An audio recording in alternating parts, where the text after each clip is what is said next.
Welcome to Business Week Online's Video Views. I'm Diane Brady, Senior Writer at Business Week, and with me is Nancy Coyne, founder and CEO of Serino Coyne, which is the largest advertising and marketing agency in live entertainment. Is that correct? That's correct. Quite a coup. Thank you for coming. And I wanted to start by we're going to talk about Broadway and the opportunities there.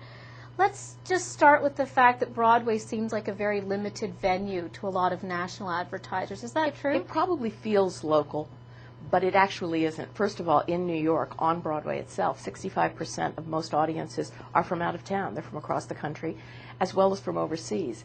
But once a show is established on Broadway, it invariably goes out on a national tour. And once the national tour is out, it expands to Canada and across the seas. So many of our shows are global, in fact.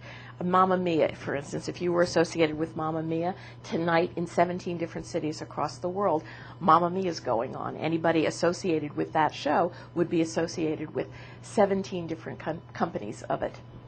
Now, there's been a lot of attention lately to product placement. Is that the way to go in terms of getting your name out there in theater? I don't think product placement is really the name of the game. I think audiences are just getting increasingly wary and leery of that.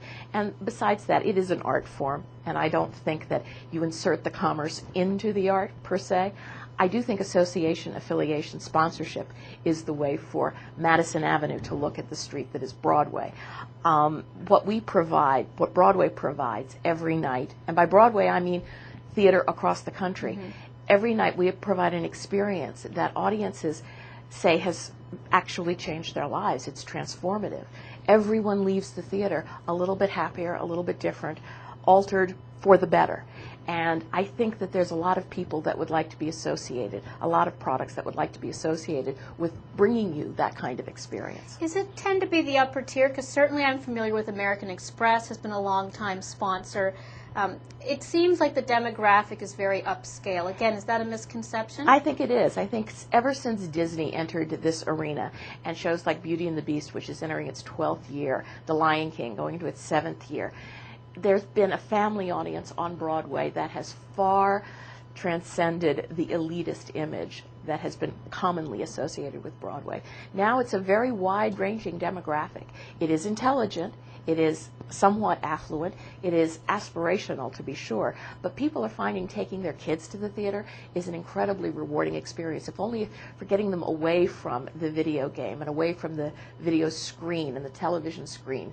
There's something that happens in a theater to a family that is making them come back, and that's why the product you see, like Chitty Chitty Bang Bang coming to Broadway, is really geared to a much wider demographic than the normal picture of the elitist couple going out for an evening of Pinter plays. Are there particular issues raised with Broadway? Certainly, if you're a beer swilling baseball fan, you don't mind seeing a lot of advertising in the stadium.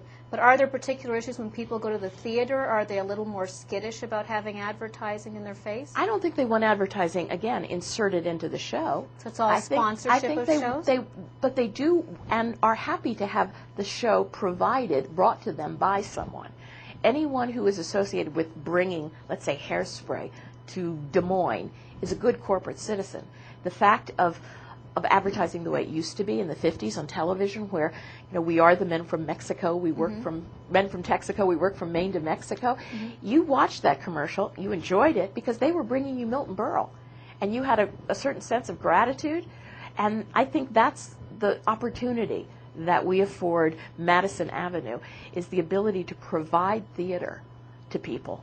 What are some of the other ways in which people can get involved? Is it solely sponsoring a show or naming a theater after the company? We're in the business of designing programs. For instance, we have a custom publication called Season of Savings, which every January sends out various coupons for various shows and parking discounts. People who want to advertise in that and help provide this booklet to New Yorkers. When the tourism is down in January and February, we need New Yorkers to come to the theater, and that's one of the publications we're working on. We're looking at the Hispanic audience and bringing them to Broadway. We have a show coming in called Mambo Kings, and we want to invite the Hispanic audience to Broadway. They've never, ever been invited, and we were waiting for the right show to come along, and we think we have it now.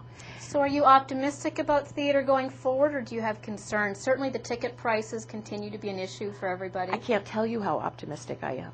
I mean, I see this as an alternative to the technological advancements. They're fine, they're great, everyone uses them and needs them to, we're online right now, but the reality is there's nothing that replaces live, nothing that replaces the experience of me sitting here with you.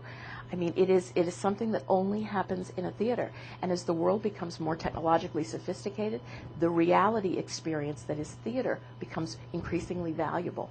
I mean, it's handcrafted in a world where everything isn't.